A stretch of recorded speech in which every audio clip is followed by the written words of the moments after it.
Ngayong tukoy na ang magnanakaw sa pera ng bayan. May makulong kaya o kwento lang ang pagtutunguhan? Saan patungo ang ating bayan? Laganap ang korupsyon kahit nasaan. 17 trilyon ang utang ng bayan.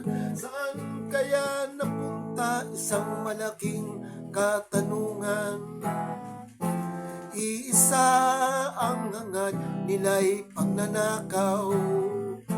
Wala silang pagmamahal sa ating bayan. Iisa ang hangad nila'y pagnanakaw. Wala silang pagmamahal sa ating bayan. Mga magnanakaw,